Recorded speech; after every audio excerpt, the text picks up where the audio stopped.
Encontrar tu media naranja, and welcome to Shift+F1, a podcast about speedy race cars. That, by the way, is Spanish for to find your half orange. Beautiful. Which is also like finding your other half, finding your ideal partner. Sure seems like the orange team of McLaren is clicking, but let's see if that continues as we head into the last race of this triple header. Also, shout out to Buscar el Príncipe Azul, to look for the blue prince. Great game. Yeah. Yeah. I've got a long flight ahead of me to TwitchCon in Rotterdam tomorrow, so need something to play on the old Steam Deck. By the way, if you are attending TwitchCon Europe, say hi if you see me. I'm Drew Scanlon. Joining me, Danny O'Dwyer. How are you, Danny? I'm doing good. If you see Drew say like "nyum" or something like that, don't say hi. You need to differentiate right. yourself. Yeah, just as you're walking by, give me a nyum. You can be a video game fan and know who Drew Scanlon is. We're quite aware of that. But if you are a Shift+F1 fan, he's going to be way more excited to meet you. I'm just going to say that. So you need to differentiate. Certainly rarer. Yeah. 100%. Differentiate from all that gamer slop, right? Just like walk up and say something like, hey man, it's nonsense that they're taking Barcelona off the calendar next year from Madrid. What's that about? You know what I mean? His eyes will light up. Pastor Maldonado gives his regards. Also joining us, Rob Zachney. How are you, Rob? Well, now I'm just imagining somebody saying that to you and then shooting you is the problem. For years of using that image as our social media background. Speaking of ambushes and gunfire, we'll talk about Ronin, but yes, that'll be a little later than normally. We're posting that next month because of this travel that I'm going on. Oh, you're very nice. It's because of that, not because Danny. It's because it's also because I messed up on the recording day and was away in Lake Tahoe with my parents and realized, and also Rob's computer broke as well as a secondary problem. True. Although maybe it didn't, and he was course. just being a sympathetic friend like Drew is right now. Yes, apologies, friends, but we'll get to Ronin next week. I promise. Yeah, I definitely want to talk about that with you guys. So if you are new to this podcast, a very warm welcome to you. And if you are new to Formula One itself, we recommend listening to our preseason primer episode, which assumes no prior F1 knowledge and explains how the sport works and who everybody is. So if you would like to go back and listen to that, it's episode 298. Also, this show would not be possible without our audience over at patreon.com/shiftf1, where every month we release ad-free versions of the podcast early, along with bonus podcasts and videos exclusively for our patrons that cover racing documentaries and films, F1 video games, experiments with other racing series, and a lot of weird things. So if you would like to support the show and get access to all that fun stuff, head over to patreon.com/shiftf1 or click the link in the show notes. What do we have going on this month, Danny? Yeah, if you want to, those early episodes, I've been getting them up real early, like an hour after we've recorded this in the morning. So you're getting them almost a full 24 hours before everyone else does on the public feed. So yeah, if that's of interest to you, if you got a busy Wednesday morning and you want to hit it on a Tuesday, then sign up to patreon.com/shiftf1.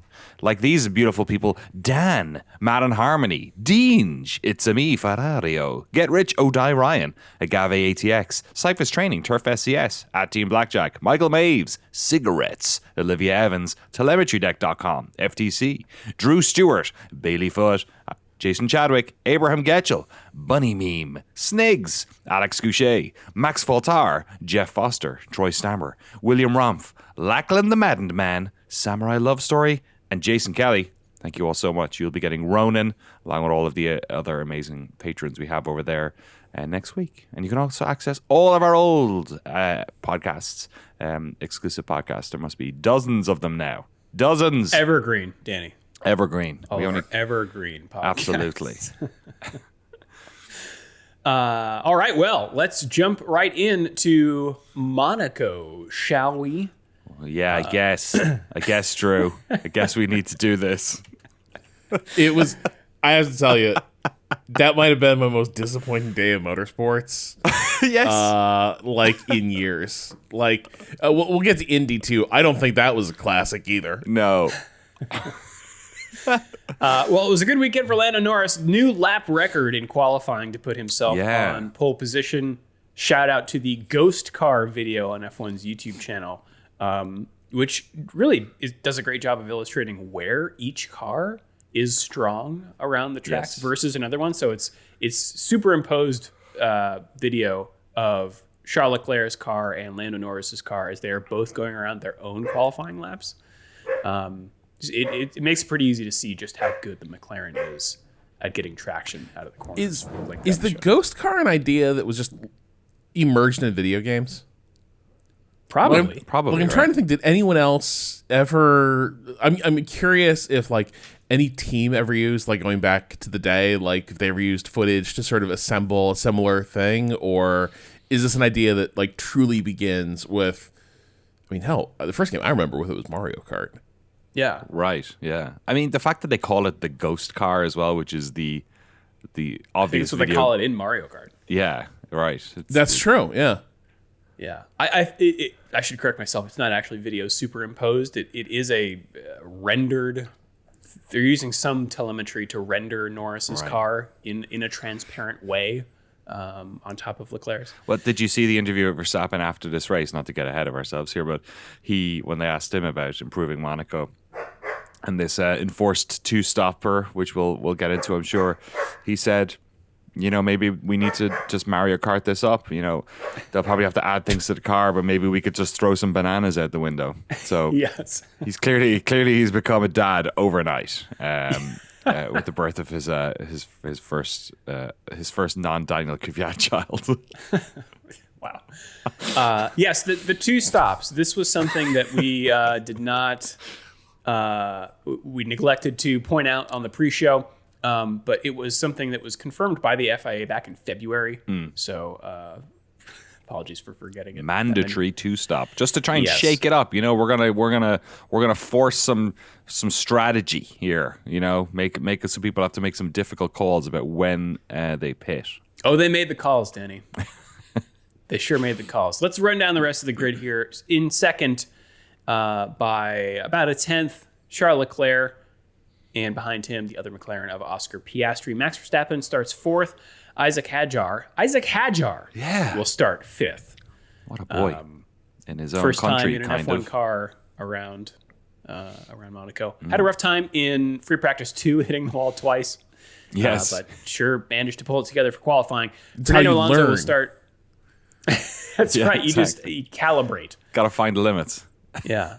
Fernando Alonso starts sixth, and then Lewis Hamilton will start seventh. He qualified fourth, but got a 3-place grid penalty for impeding Verstappen during qualifying. It was a pretty scary one at the top of the hill. Yeah. Hamilton was told by his team that Max was coming, and then, I guess he disappeared from the driver tracker or something. So his team told Hamilton that Verstappen had slowed down, which was not the case. Hamilton also hit the wall at Massenet coming into the casino section in, what was that, practice? Esteban Ocon 8th, Liam Lawson 9th in the other Racing Bulls. And Alex Albon starting in 10th was not able to replicate his Q2 time, which would have put him further up the order. Starting 11th, Carlos Sainz, followed by Yuki Tsunoda, who was not happy about having to cede some track position to Verstappen during qualifying.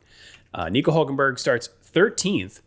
Then the Mercedes, George Russell, hit a bump and lost power in Q2 and had to stop in the tunnel, which is always scary. And then Kimi Antonelli clipped a barrier coming into the Neuville chicane in Q1, breaking his suspension and nosing into the wall. So while he did manage to proceed to Q2, he did not set a time in that session. In 16th, Gabriel Bortoleto, followed by Pierre Gasly, Franco Colapinto. Lance Stroll contributed to a crash with Leclerc in free practice 1 after moving back onto the racing line as Leclerc was entering the hairpin. Not a bad one, just crunched Leclerc's front wing. But he was still penalized 1 position for that. And then Oliver Behrman in 20th, a 10-place penalty for overtaking Carlos Sainz under red flags that came out during free practice 2 for Piastri going into the wall. And that is how the grid looks. Danny, do you want to take us through the start as we begin? Monaco. Yes, good start from Leclerc on the outside of that straight leading up to the first turn. Lando Norris, though, decides to flat spot his tyre in an attempt to keep the position. Probably a wise move here in Monaco. He brakes pretty hard. His front right locks up, but he manages to make the turn in time and not actually clip Leclerc on the exit. See, I'm yawning already. Just thinking about the rest of this race. The for only major incident on the first lap and largely the race was Gabriel Bortoleto doing an incredible overtake around the outside of Kimi Antonelli at Casino, which was a class, a sort of a veteran move. It's the hairpin. At the hairpin, yeah. Wait, isn't that? Oh yeah, Casino's up the top of the hill, isn't it? And then, unfortunately for him, though, he took a tighter line into that turn out of the hairpin, and upon the final tunnel or turn before the tunnel, Kimi decided to get him back, which unfortunately forced him. He didn't back out of the turn, and he ran out of track there, and ended up crashing in the same place Ayrton Senna did before he went to his hotel. So, unfortunately, Bortoleto crashed, but he did manage to reverse the car and get out of there, so there wasn't a safety car as a result. Yeah, he manages to get back to the pits for new front wing, getting the first of his 2 pit stops done. Lap 9, we cut to Gasly driving around the track on 3 wheels, which he manages to do all the way back to the pits despite having no brakes. He blows by his pit box and eventually just comes to a rest near the Sauber pit. On replay, he is coming out of the tunnel, and as Tsunoda ahead of him breaks into the chicane, Gasly has too much relative speed and cannot avoid hitting Tsunoda's rear right. Gasly was complaining that Tsunoda was too slow, something that we will see certainly more of in this race. And then Gasly, with only 3 wheels, careens through the chicane and nearly collides with his teammate Colapinto, who did a little juke to get out of the way. Yeah, creates a bit of debris on the track, which then confuses Oscar Piastri on the next lap when he's trying to get around that, and Verstappen is right up his tailpipe. Yeah, because you're not allowed to pass when there's yellow's wave, but then after the yellow is the green, and Verstappen kind of tries to creep around the inside of Piastri before Piastri really gets on the gas, but then he does and cuts Verstappen off, which Verstappen was not too happy about. Lap 15, Hadjar comes into the pits and comes out into a lovely gap created by his teammate Lawson, who, because Monaco is so difficult to pass at, has simply slowed down, allowing Hadjar to pit into the free air, and then 5 laps later does the exact same thing again and makes his second pit stop, going on to hard tires to the end of the race, does Hadjar. And say what you will about the decision to mandate the 2 pit stops. I thought Racing Bulls did a great job exploiting it. They, on the radio message YouTube video, you can hear Lawson's engineer saying, keep managing these tires. And Lawson's like, I'm doing what I can. I cannot go much slower without being overtaken. Managing the hell out of these tires right now. Yes. Williams did the same thing later with Sainz holding up traffic so that Albon could get his 2 stops in. And Russell, is behind him for a lot of this. And interestingly, over the radio, Toto says to Russell, maybe you give him a surprise moment. ... Foreshadowing. Whoa. Pastor Maldonado says hello. Williams then swaps Albon in for Sainz in that role, and then they later swap back to give Sainz room to have his pit stops.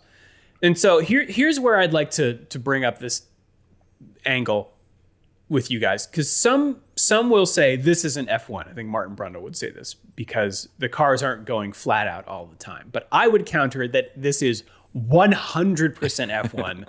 Teams exploiting everything they can to get the best result in spite of some weird rule and sacrificing the spectacle of racing. Yeah, 100%. This is exactly what the sport is. Yes. This is all sport is arbitrary and has arbitrary rules that are made up to just make the sport more fun to watch / play. And F1 is just the most of that. It's on the apex of we are going to do that and we are going to constantly change these rules. I don't fault them for hey, at least they're trying stuff. At least they're attempting to do it. But I think I don't think the full Mario Kart thing is going to work. Obviously, overtaking here is just a nightmare. Just do this. If ever there was a track to do the sprinkler system, it's here. We're beside the water. The track is small. I'm only half kidding at this stage. It's right there. A wet Monaco is a good time.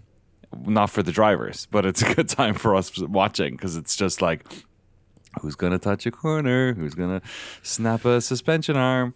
This is the one to do it on. It's the smallest track. It's the most compact track. It's right beside the water, and it needs a bit of fun. So that, or just let's tear down somebody's fucking houses. You know what I mean? Make the track Eminent wider. domain. Yes, exactly. Replace the pool with overtaking zone.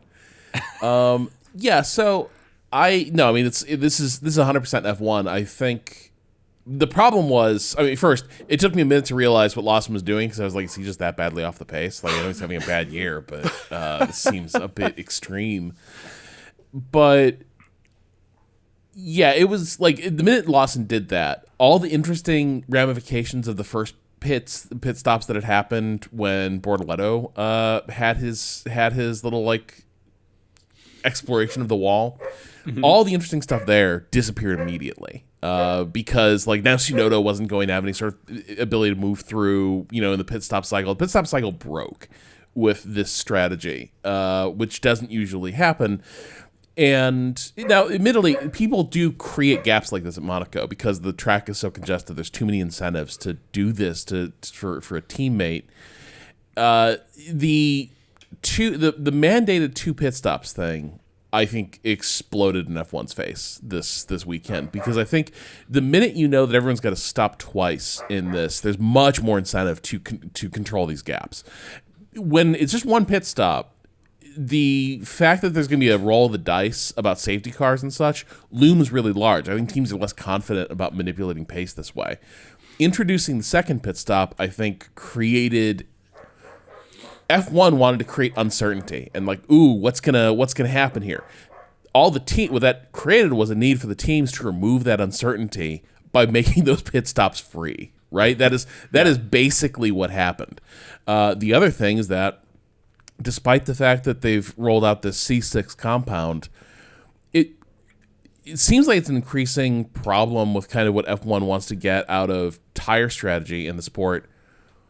A lot of these tracks, man, the tires just don't go off quickly enough to generate interesting differences in pace or capacity. So I think, you have to use 2 compounds. One of them is soft as hell. You're not going to be able to...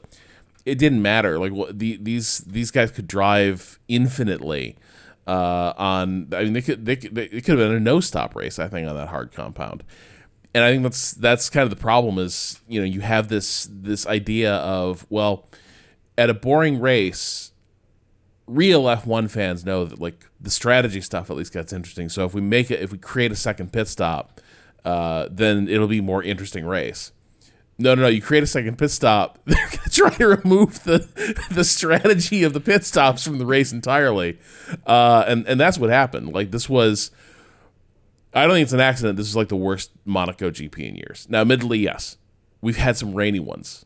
We had a red flag one at a restart. Cool things have happened in recent years at Monaco. This one is like everything I dread with Monaco. Well, it's not a perfect outcome for Hadjar because Hamilton, who's behind, is able to lap quicker than him so that when Hamilton finally comes in for his first pit stop, he comes out ahead of Hadjar and then keeps this track advantage. Even once the second pit stop is made, Hamilton effectively jumping 2 spots because he also jumps Alonso, who was really agitated for most of the race. He was stuck in the Williams train, but we learn after the race also that his MGU-K, the system that converts kinetic energy into a battery charge was not working for a lot of it. He eventually retires on lap 38 with what I assume is a related engine issue. Speaking of the Williams train, George Russell is aboard and desperately wants to get off. As Albon ahead of Russell is coming in to the Neuville chicane out of the tunnel, breaking into the chicane. Russell brakes, but then cuts the chicane and passes Albon. I think he does it once, first saying like, "Oh, he braked really suddenly," and then he does it again and says over the radio that he'd, rather take the 10-second penalty, or he says rather take the penalty, which is normally a 10-second penalty. The stewards do not take kindly to this. No. And issue him a drive-through penalty instead. And apparently they took his radio message into account. Oh. I have a quote here. Oh, really? Sorry, go ahead. Yeah, Forward, yeah. No. I think this is hilarious. This is classic Russell. Like, good boy prefect Russell doesn't know how to play a bad boy. He's like, I'm going to take the penalty. He's like so honorable about it. He's like going to do the bad thing by taking the penalty, but he can't stop being a good boy. So he's saying it. He's being honest about it. Well, I'm just going to take the penalty. Wrong, George. That's not how you play hooky. You have to lie and cheat and steal your way. If I didn't go off, we would have had an accident. Yeah. Right. Yeah. Exactly. 100%. Sound panicked. Yeah. Yeah. Exactly. Perfect. Done. Easy. Nope. You need to have that energy Russell. that when guys are trying to get someone in trouble for an unsafe release. Oh my God! I nearly died.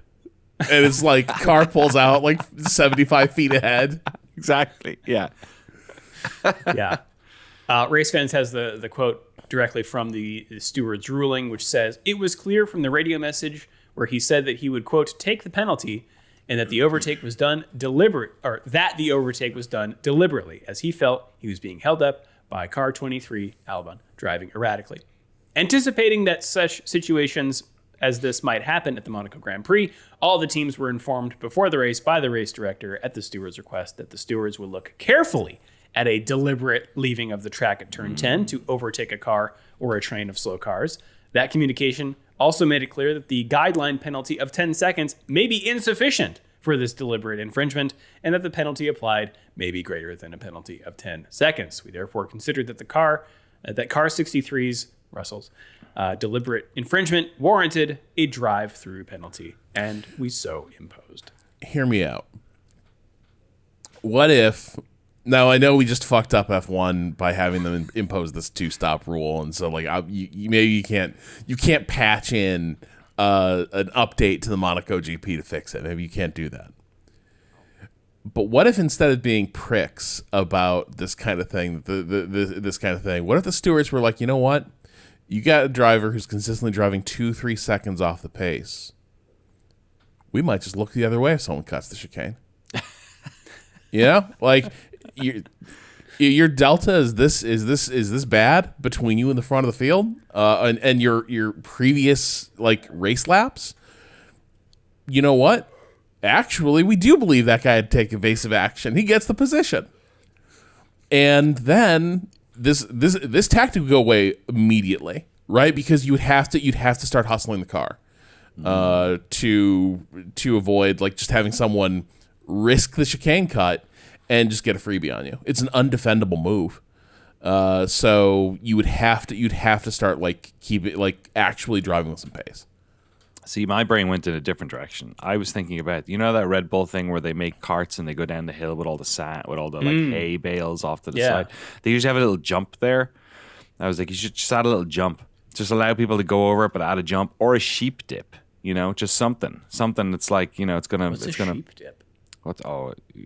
You're on Country Boys. Sheep dips. It's like a big, like a tub of like disinfectant and stuff that you get the sheep to walk through, for foot and mouth and stuff like that. Got it. They get dipped. They go through. So yeah.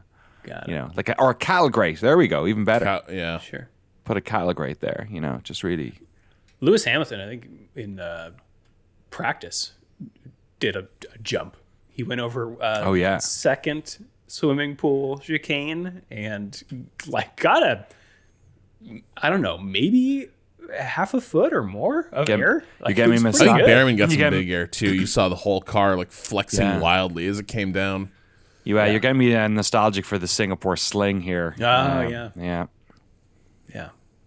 A few laps later, Russell's teammate Antonelli does the same thing, cuts the chicane to avoid Albon, but his engineer says, give it back. And Antonelli goes, why, mate? To which his engineer responds, George just got to drive through. And so Antonelli does give the place back. Quickly thereafter, Williams aren't the only ones doing this stuff, though, because Verstappen, this is lap 70, Verstappen is running in first and is the only one of the top 10. Oh, sorry. I need to go grab this. Oh, great. We've got it's our first ever doorbell. We need to add some doorbell music to this section. All right, folks, here we go. Here's, we'll be back in a minute. Here's the doorbell music.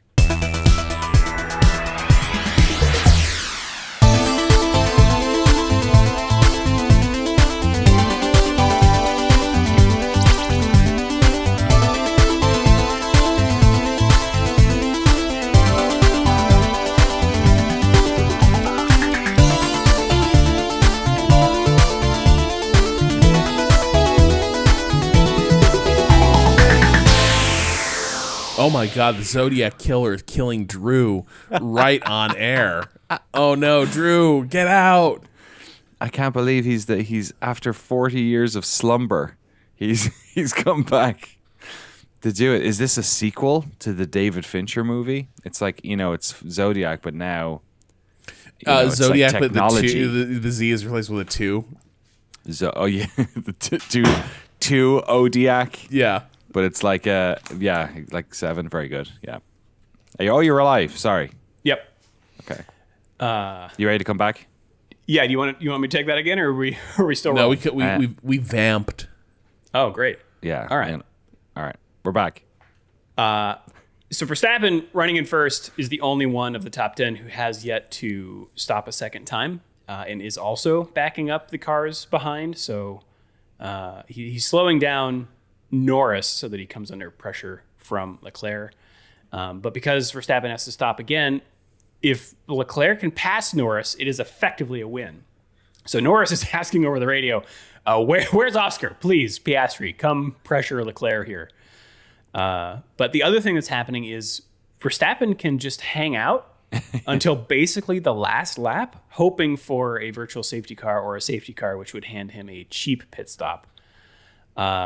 Again, I think, say what you want here. I at least we saw some weird stuff this weekend.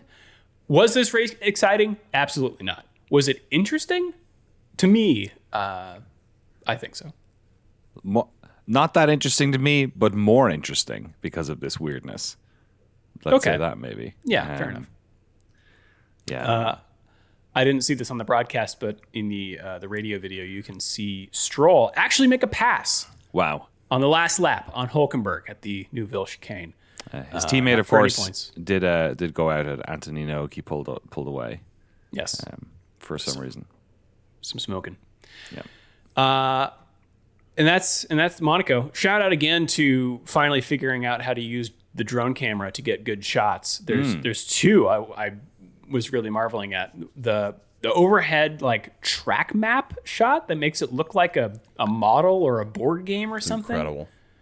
That was really good. And then there was another one. I think this was a drone shot that it looked like a crane shot, looking at Massenet, I think, as they're coming into the casino square. It impressed Brundle. He's like, wow, I've never seen that shot before. That's really cool. I was worried about whenever the drone went that high because did they have the chopper or did they? They just did. They've got to be coordinating. Yeah, right. That's really closely with that stuff. Yeah. All right. Let's take a quick break, and then I'll be back and run down the result here. All right, Lando Norris comes home to win the Monaco Grand Prix. Charles Leclerc in second, Oscar Piastri third, Max Verstappen fourth. That's how they started. Lewis Hamilton makes up with Alonso's retirement 2 places to finish 5th, and then Isaac Hadjar finishes 6th. Red Bull, please don't put him in your car and ruin his career. Yes, absolutely. Because it's going real nice. Right now. if ever there was a person who shouldn't, Hadjar is so already. He needs to build up his chi. He is a yes. He is a delicate flower right now. He is crying in Anthony Hamilton's armpit. He is crashing twice in practice and saying, I'm stupid. You know what I mean? Let's give this flower some time to bloom before you destroy him. It does seem like he is unexpectedly like best of the rookies. Yes. But Red Bull cannot be seduced by this mirage again of wow, the guy in the Racing Bulls car is doing really awesome. We should promote him because the guy in the second Red Bull car isn't doing as good as we hope. You stop it. Like this is like that is because it like the performance difference is in large part because of the nature of that second Red Bull car. Like this is how you got into this problem. Is you were like, wow, this guy just isn't doing as good as Max, and the next like decade of Red Bull racing was forgetting. sealed. They keep forgetting. It's like, they're like, wait a second, if we swap, why do you think Yuki was driving so slow this weekend? He was trying not to crash that weird second car. Yeah, this is what's so interesting to me because what if they didn't have Verstappen? Yeah, who knows where that car would be? Well, also they stumbled. Tsunoda finished 17th. And both Racing Bulls were in the points. Well, Tsunoda would have finished in a slight, like, again, the Racing Bulls are both in the points because they basically killed the Monaco GP. Just shot it down. So, like, we need to be less, so, wow, Yuki couldn't get anywhere. Yeah, that's because Liam Lawson just, like, absolutely threw a block up on the race.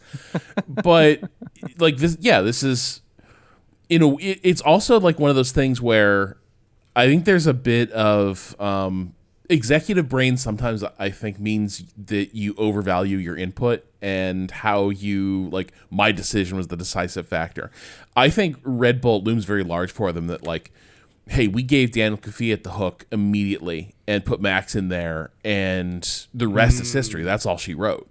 And it's like, yeah, it's because he's Max Verstappen. Like you didn't do shit. Like you gave up, but you quit on a driver very early in his career at the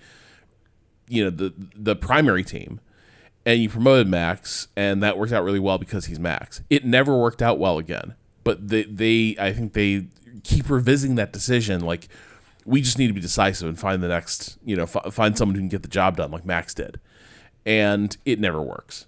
And I think Hadjar, he seems excellent, but I think he seems excellent because he's an excellent driver in a car that is nowhere near the nightmare to deal with as the Red Bull. Did you hear Ted Kravitz call it the Toro Rosso? No, it's pretty good. I can't remember 3 team names ago. He called it Toro Rosso. Oh, yeah. Funny. Is that are they V-carb again? Like. They're not Racing Bulls now, right? They're not. They are Racing Bulls. Okay. Yeah. Last year they were Visa Cash App RB. Before that they were just RB, and before that they were Alpha Tauri, and before that they were Toro Rosso. Remember when they had a team name called Visa Cash App? Yes. That's just I'm still shook by that. That's so. Yeah. I mean, it's like Hewlett Packard for our. I mean, they all do it, but like they really did it. Everyone over, yeah. God damn it! Like this is everything's gone wrong in the world since the goddamn energy drinks company became like the biggest thing in motorsport. We lost our beautiful Marlboro liveries. Just bring it back. You're talking about Rich Energy, right? God, the shout outs to the Lotus livery. Yeah. Just one last thing. I think every manufacturer should get a free option to create a secondary team, like the V-carbs. I think it's to look how much discussion we get out of this dynamic of a promotion relegation system within a team. Mm-hmm. Like double the grid size, double the fun, because now you can have like imagine like the dynastic politics of like we have an even younger prodigy at Mercedes behind Kimi Antonelli. He's 4 years old. Yeah, this fetus is showing incredible pace at testing at Silverstone. Check out this Netflix series about this fetus getting a seat in the second team. This fetus has a social media profile. It's getting a bit too Kojima for my liking. Well, speaking of twist endings, Esteban Ocon will finish 7th in the Haas. Liam Lawson 8th, Alex Albon 9th, and Carlos Sainz 10th. Another double points finish for Williams. George Russell comes home in 11th, followed by Oliver Behrman, Franco Colapinto, Gabriel Bortoleto, Lance Stroll, Nico Hulkenberg, and Yuki Tsunoda and Kimi Antonelli. And then the DNFs of Fernando Alonso and Pierre Gasly. Let's run down the championship standings after the Monaco round. Oscar Piastri is still on top over Lando Norris by 3 points only with Lando's win in Monaco. Max Verstappen is third. He's 22 points back from Norris. George Russell is fourth, 37 points away from Max Verstappen, but he himself is 20 points ahead of Charles Leclerc in fifth. 16 points ahead of Lewis Hamilton in 6th, who's 15 points ahead of Kimi Antonelli in 7th.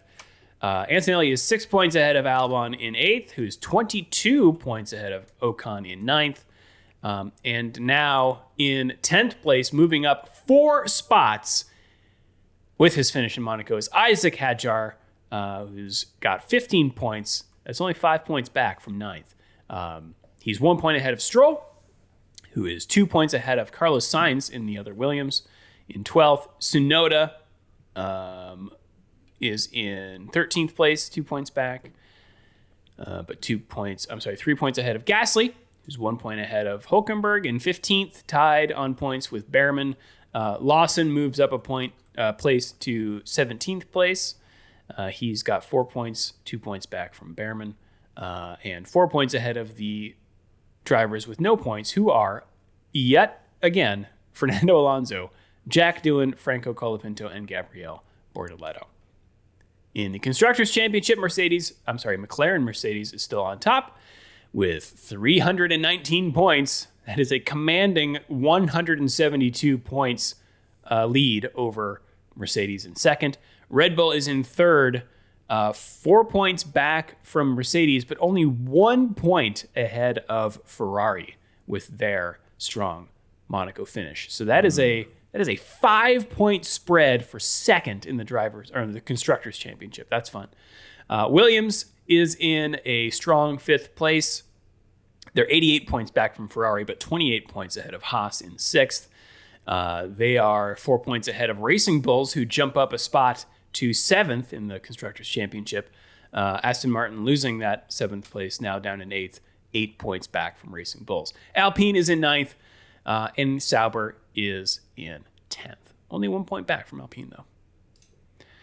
All right, that is it for the race recap. Let's take it to the news. Rob.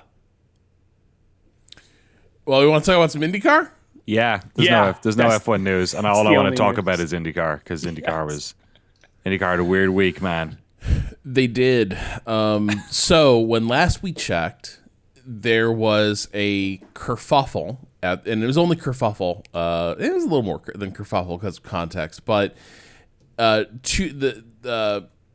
Will Power and Joseph Newgarden had both been demoted to the back of the grid after qualifying because of violations about modifications to the car that sort of broke Indy's version of like Park for May.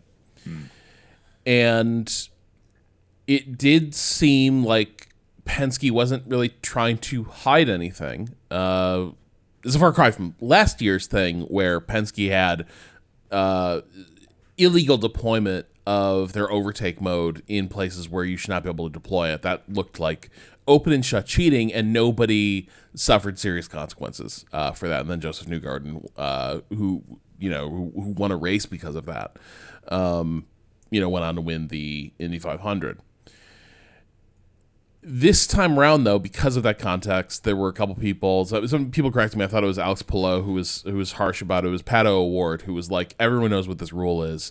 Everyone saw the Penske mechanics modifying the car in the middle of the qualifying session, and it wasn't like a quick fix patch repair. Like they were doing like extensive work on their car. And he was like, the rules are the rules. They should have been their qualifying results should have been thrown out, and they should have had to go through like last chance qualifying. So it like a few days before the race, Penske fired not just Tim Cindric, but who's the head of their IndyCar team is like Joseph Newgarden's like chief engineer, but Penske also fired like the entire leadership team of their IndyCar operation. So Tim Cindric was gone. So was their IndyCar director Ron Ruzewski and their GM Kyle Moyer, all removed.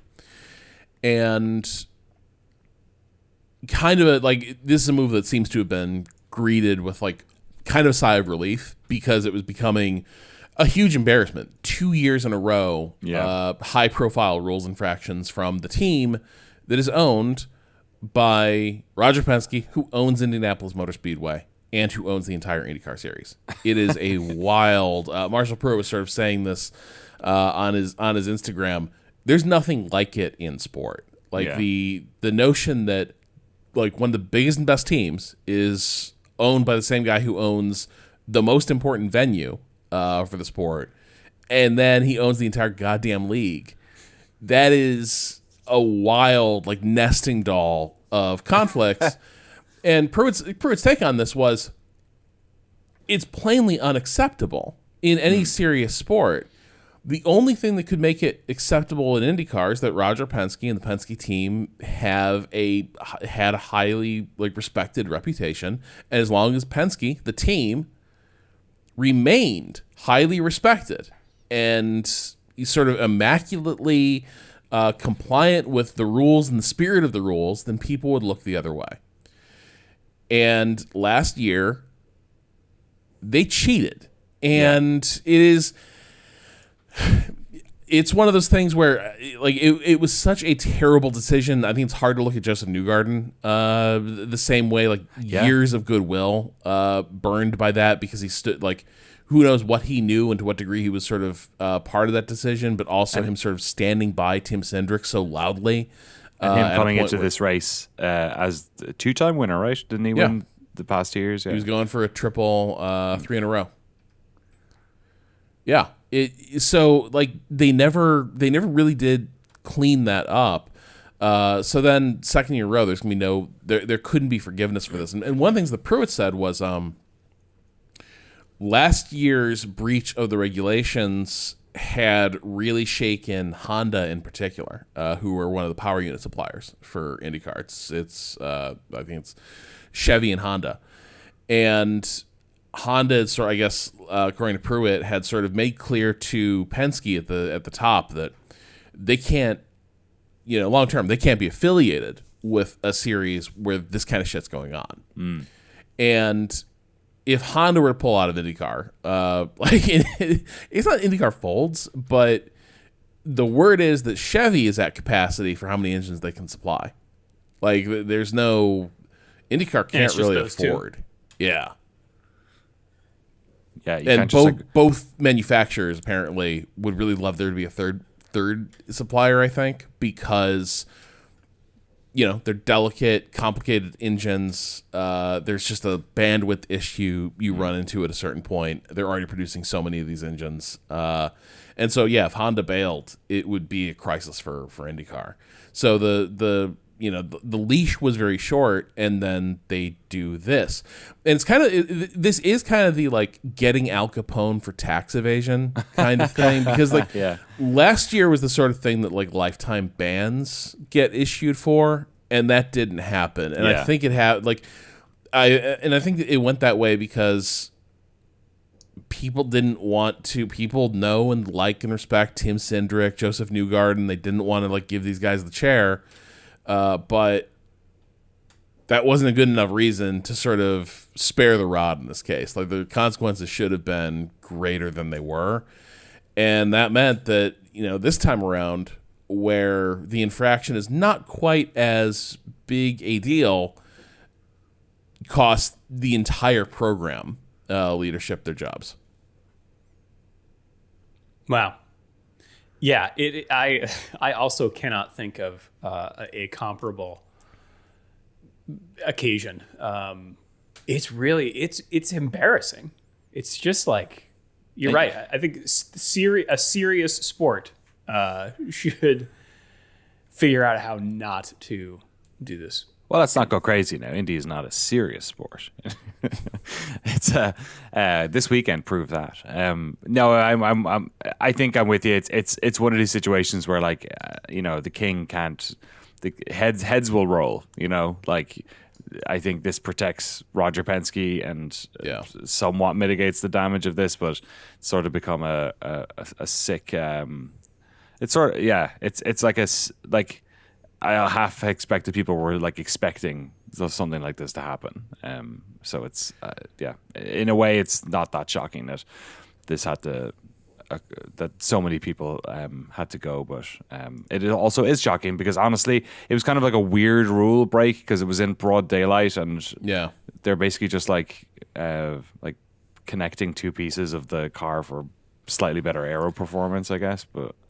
Yeah, this is one of those things where, because you didn't fire Tim Cindric last year, now a lot of people gotta get fired. Right, yeah.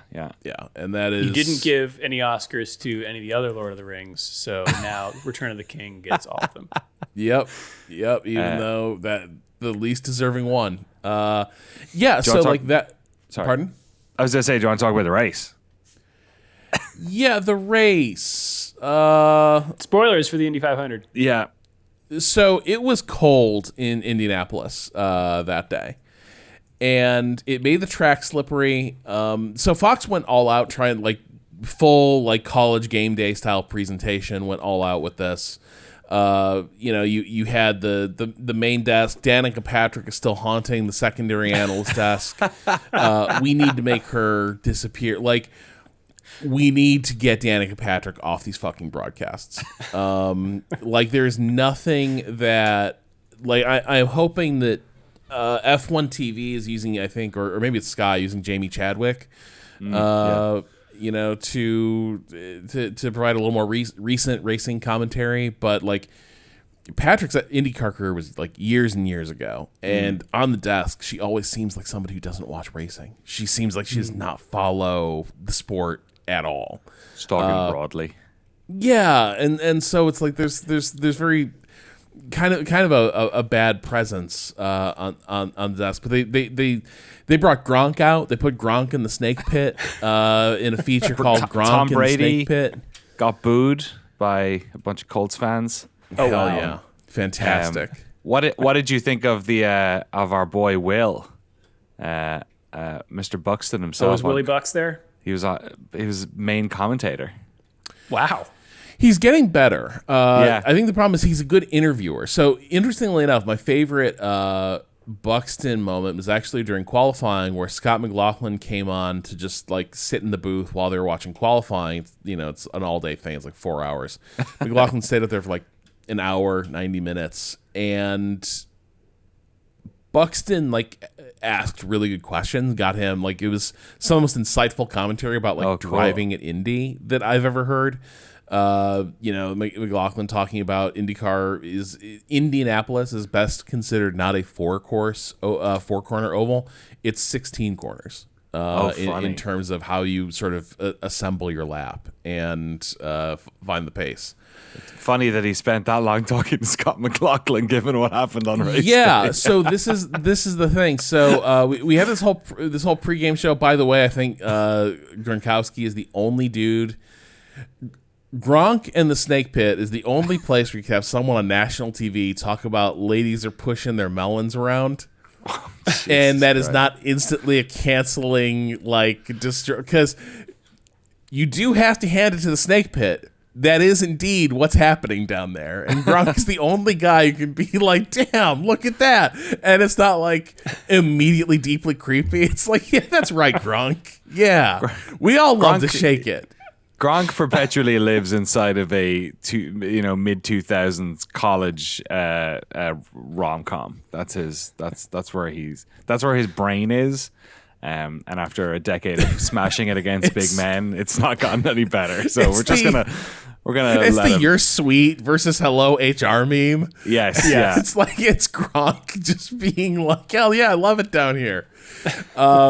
Anyway, so I don't think Fox has done a particularly good job of like figuring out how to like encapsulate or keep you abreast of what's happening in a race.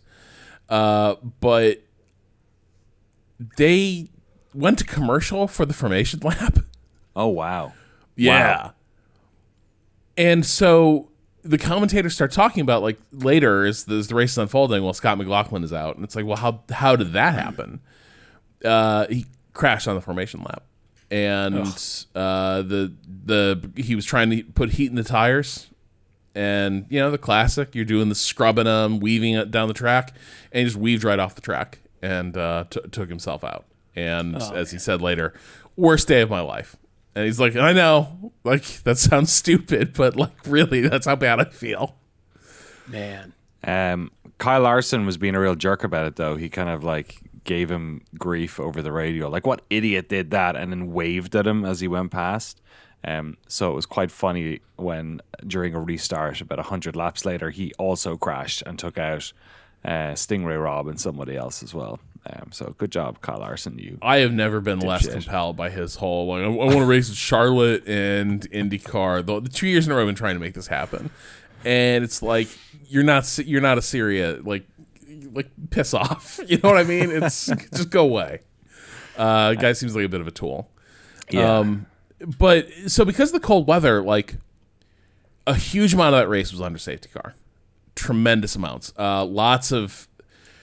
It was kind of weird, cursed energy, too. Robert Schwartzman was the pole sitter as a rookie with the Prema team that has come over to IndyCar to stand up an operation.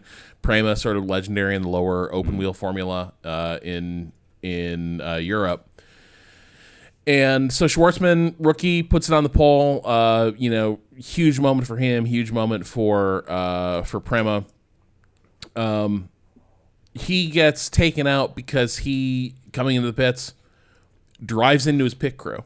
Yeah. Ugh. Yeah. And it's hard. Like slides. It is a hard impact. Yeah. Like the entire side of the car that's between the car and the wall, all those guys get trapped or knocked on their ass. One of them, I think, breaks his foot.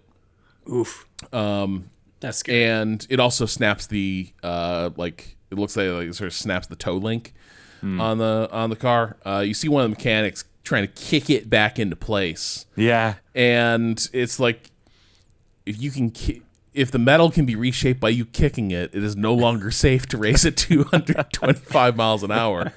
This is day done. Rossi had a weird. So he got taken out. He came into the pits. There was something wrong with his car. As the pit stop unfolds, when they open the fuel, the jack for the fuel, so not the hose, but like the injection port on the car, fuel backs up out of the car and pours onto the onto the side pod and then bursts into flame. Oh God! And so Rossi has to jump out of the car. Car is just like engulfed in fire.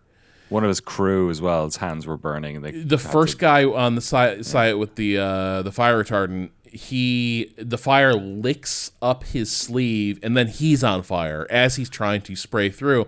He doesn't seem to notice. So all the fire resistant clothes that they have, that buys you time, right? It is less likely to ignite, but once it does, what it's buying you is time. So he spends that time still trying to put out the fire, or at least still trying to spray down the retardant. And then he realizes he's burning. And so then the IndyCar safety crew comes over and just nails him with the big big like foam cannons, Yeah. and so he gets kind of badly burned. Real harrowing moment as that all unfolds. So it had kind of like a weird cursed energy. I think Rinus VK had like a spin in the pits and took himself out. And a huge amount of this race, because they keep having these incidents, just happens under yellow.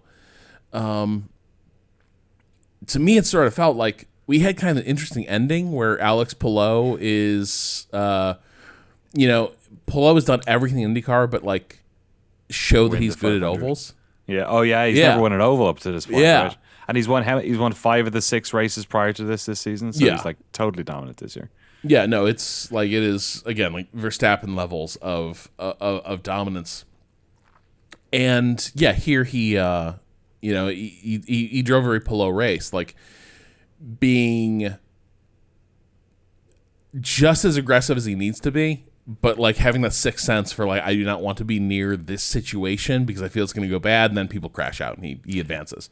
So like it's cool to see him win, and he had a kind of a cool fight going Connor Daly there for a minute until Daly's tires went off and the team was like, you just have to keep out there because the fuel. Yeah. And so he just fell off the pace. He lost like 8 places. Yeah. It's awful to watch. And they couldn't bring him in because they wouldn't be Right. able to give enough. He wouldn't have enough fuel for the rest I don't of the think he race. did himself favors by like audibly panicking on the radio Yeah. either. It's like sometimes it's one like a hinge was like, hey buddy, that's not how this works. Like if they give you a fuel number, you just got to shut up and do it. You can't be like screaming into the radio, I got no tires. So like it was kind of a shitty race in my opinion until like the last 25 laps, but it and then also even had kind of weird cursed energy. Yeah, and then even the last, like, it wasn't like there was like a shootout for the end. It was kind of, Palou had it sort of in, threatening something like another caution or something. He was kind of, he had the pace. Nobody could really catch up with anyone else for those last 5-6 laps. So, you're just mostly hoping he doesn't bin it, I guess. But he didn't. I just saw that some people were dinged for technical infringements after the race, so second place was lost. Who was that? Marcus Ericsson Oh, okay. got Who moved won? to the back of the grid. Oh no. Yeah. Feel bad. Yeah, he won the one before Newgarden, right? So that means Pato became third then. Who was second? I can't remember. Not sure. Worth pointing out that IndyCar has a 30-minute extended highlight version on their YouTube channel, which we can link in the show notes as well. Give it a whirl. I might be watching on the plane. Nice. Yeah. It's all happening on the plane. It sure is, Danny. What's happening this weekend in Barcelona? Oh my God. Well, hey, look. Palou is from the beautiful town of Barcelona. So let's go to his hometown. One more time, one last time. That's right, folks. I'm bringing Hamilton back. Circuit de Catalunya, Barcelona. It's on the calendar this year. Is it on the calendar next year? No one's quite sure. I've done a lot of Googling to figure it out. Nobody really knows. It's got a contract till next year, but so does the Madrid. Are we returning to those halcyon days of 2 Spanish Grand Prix when Valencia was rubbing shoulders with Barcelona, the street circuit? Who knows? We don't know. Whenever the F1 calendar comes out, we'll know. Maybe they won't finish the Madrid. I have no idea what's going to happen. Maybe they'll do El Clasico and have these 2 circuits play each other in a game of football. I don't know. So just expect that this week we will be going to Barcelona this weekend, and perhaps we may not be going there. Also, Maybe we we'll might get a European Grand Prix. That'd be fun. Oh, we haven't had a European Grand Prix. As long as it's not Paul Ricard, I'm happy. I'm okay with that. Okay. Personally, What if it's Azerbaijan? if it's again? Baku, the European Grand Prix? That's. Yeah. I mean, look, if we go by current European standards, it'll be in Tel Aviv. That's how Right, with or Eurovision. Australia. Yeah, Melbourne will be the European Grand Prix. It'll start off with. So it's unknowable. But we've had the Barcelona GP with us since 1991. It was built as part of the Barcelona Olympic sort of investment stuff. The '92 Olympics that happened in Barcelona. It's a fairly popular track with both drivers and spectators, which is why I think it's kind of a bummer that they're taking this one off. It's also like pretty big in MotoGP and a bunch of other stuff. It's a relatively well attended track for both series and folks. It's always packed to the brim with fans here. 66 laps, largely high and mid speed corners. I have low speed corners here, but no, high and mid speed corners on this one.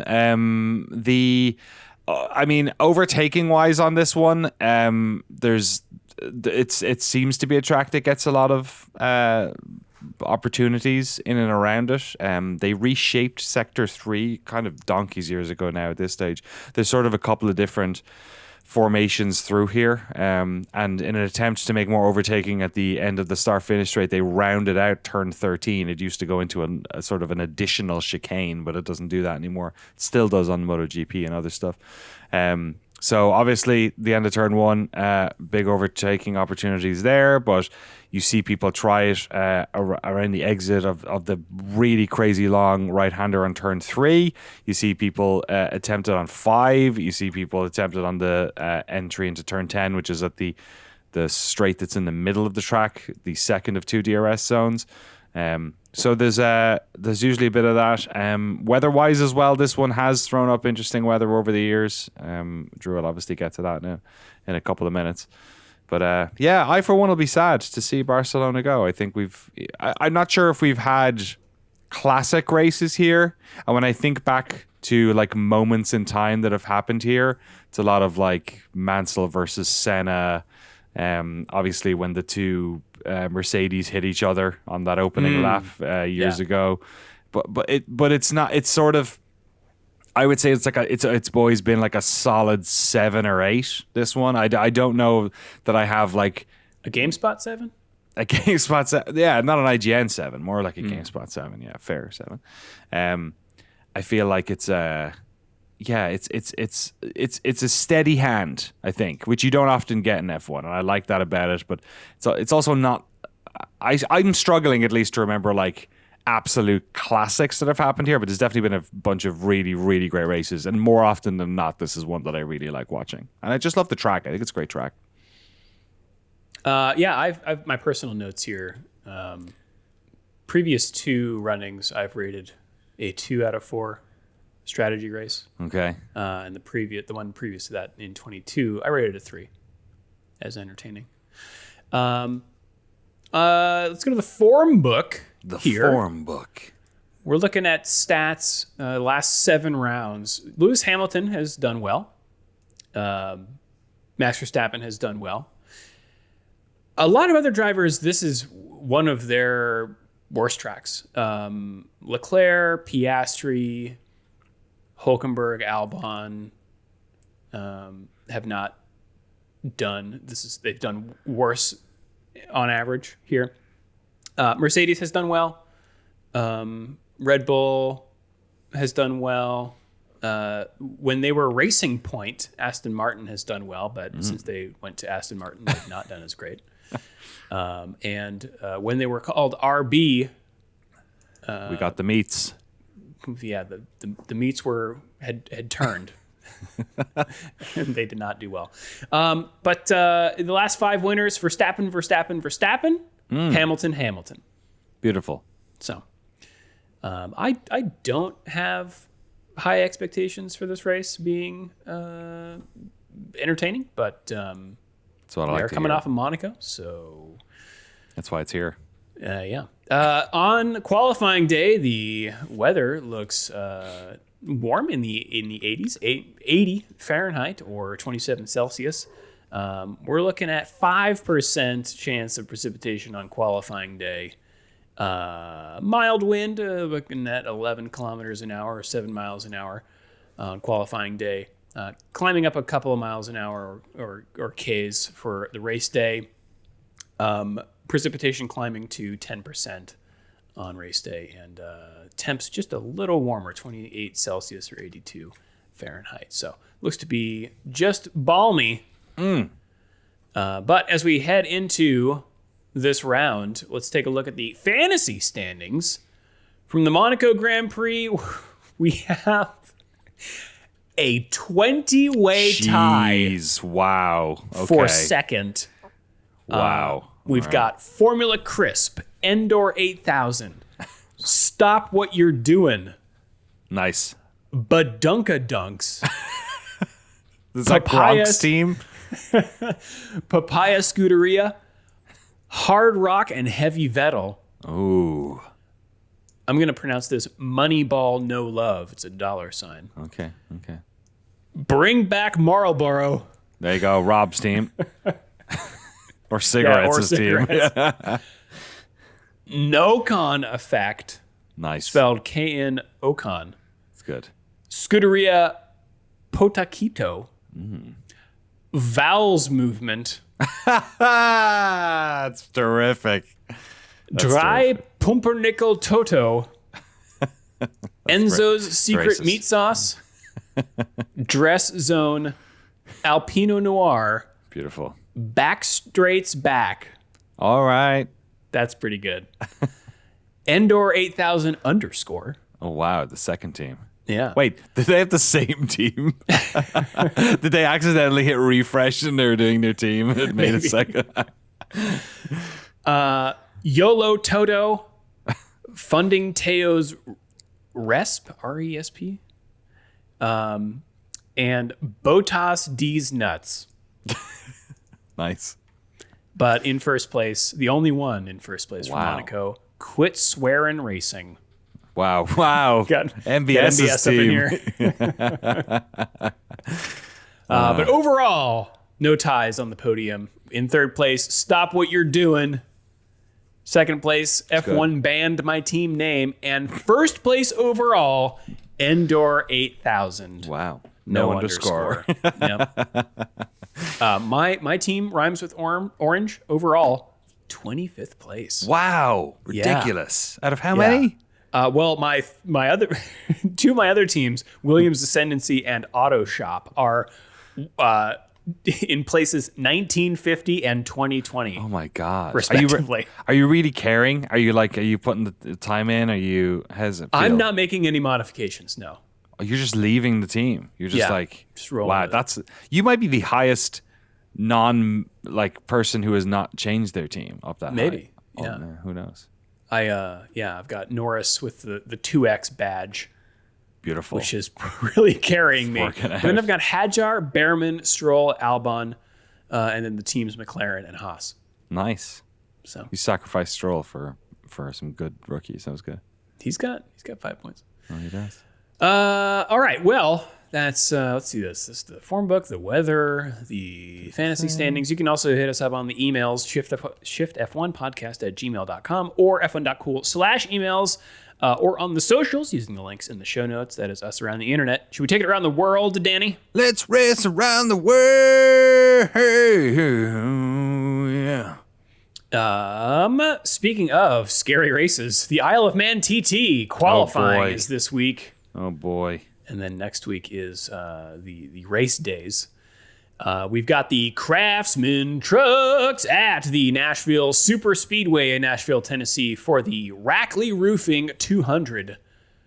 The NASCAR Xfinity Series is also there for the Tennessee Lottery 250. We got the Shanghai E-Prix in Formula E at the Shanghai Audi International Circuit. IMSA WeatherTech Sports Car Championship is in Detroit at the Detroit cars. Street Circuit this weekend. Was that the one last year that was an absolute nightmare? Where it was those 90-degree turns and they kept crashing and having to red flag the race. I forget. I don't remember. Might have been IndyCar. That was IndyCar, I think. Motocross Grand Prix is in. Where is this? Talkessel in Germany. Talkastle. Talkessel for the Talkessel. Liqui-Moly MXGP of Germany. Nothing says Germany like a Liqui-Moly. IndyCar, Danny, is also at the Detroit Street Oh, it Circuit is. for That's the what Chevrolet Detroit Grand Prix. That was it. They had that big. Kept having those crashes, those 90-degree turns. Kept red flagging it. Let's make it happen again. The NHRA is in Epping, New Hampshire for the New England Nationals. F2 and F3 are supporting Formula One this weekend in Barcelona. They supported him in Monaco. F2 had a hilarious pile up on turn 1. I haven't seen one of those in a while. That was good They stuff. did, and a really great move that effectively won the race when a safety car came out. So Good. worth watching. Didn't F1 TV used to have the F2 races? It should do. Did it not? Oh, their app just like makes it impossible to find them. Huh. Annoying. All right. Further research required. And we got NASCAR. Yeehaw. Also at the Nashville Super Speedway for the Cracker Barrel 400. That's a good time right there. Formula One kicks things off Friday, May 30th. Free Practice 1 at 7:30 a.m. Eastern Time on ESPN2, followed by Free Practice 2 at 11 a.m. Eastern Time on ESPN2. Saturday, May 31st, Free Practice 3 is 6:30 a.m. Eastern on ESPN2, followed by qualifying at 10 a.m. Eastern on ESPN2. I'm going to be in Europe. You're going to be in Europe. You're going to be close, but yet so far. Yeah, I know. I'm going to be working on the weekends, so I'm not sure I'll be able to watch in real time. You're supposed to work for the weekends. Exactly what happened, Drew. Tell Mary Kish. Qualifying at 10 a.m. Eastern on ESPN2. Sunday race day is June 1st at 9 a.m. Eastern on ESPN. And that's what's going on this weekend. What happened this day in history, Danny? I don't know. Lots of things probably, but specifically in Formula One, Michael Schumacher took his second consecutive Monaco Grand Prix victory today in 1995. The race was red flagged on the first lap following a big collision between Jean Alesi, David Coulthard and Gerhard Berger. But after the restart, Schumacher used a trademark good strategy to win from Damon Hill's Williams. Apparently, we're not going to get into the specifics of that. This was also the last Grand Prix for the Simtech team, which folded soon afterwards. A less successful Monaco Grand Prix for Schumacher on this day in 2006, when he had to start from the back of the grid. Punishment from the stewards after they judged him to have parked his car on the track in qualifying in order to block Fernando Alonso to stop him beating Schumacher's time. I think I talked about this last week. Yeah. I was saying, in his last ever Monaco Grand Prix, Schumi fought his way up to fifth, but missed out on the chance to equal Senna's record of 6 wins in the Principality. Yeah, He got to 5th from the back? yeah, that's pretty crazy, especially in 06 when he was, that wasn't exactly the heyday. Was he in a Mercedes then? Am I totally gone crazy? Was that when he was? No, I think that was A couple of years later when he came back. Pre-retirement? Yeah, it was pre-retirement. You're right. Yeah, there you go. He binned it at Nogue, which is if you're going to bin it anywhere, that's probably where, because like on the outside, there's no other way through that corner. So it's just like, yeah, good luck. Yeah. The classic. Hey, look, Alonso's used to that. He's used to his teammate doing it though. All right. Well, final thoughts ahead of this weekend, Danny. Barcelona. Like that. Is that a Queen song, or I think it was just Freddie Mercury singing it? Do you guys know that song? No. I think it was maybe it was the official Barcelona Olympic theme music. It's good That stuff. sounds about right. Barcelona. Imagine I had the voice of Queen's. It's not a bad icon. Freddie Mercury. Thank you very much. I appreciate it. It's the vibrato. That's my final thoughts are. Great. That's it. All I care is that I like this track and I'm sad it's going, even though it's boring. I get it. Great. All right. I get it. Final thoughts, Rob. You lucked out, Danny. You missed the Alberto Ascari grimoire entry by 1 day. Oh, we'll take it. We'll take those wins. Yeah. All right. Well, I might be back for next week. We'll see. I certainly won't have detailed notes, so you guys might have to carry. But yes, if you would like to support the show and get access to all of our bonus episodes, the early ad-free version of the podcast, and the official Shift+F1 Discord, you can do so over at patreon.com/ShiftF1. Have a good race weekend, everyone. We will see you all next week.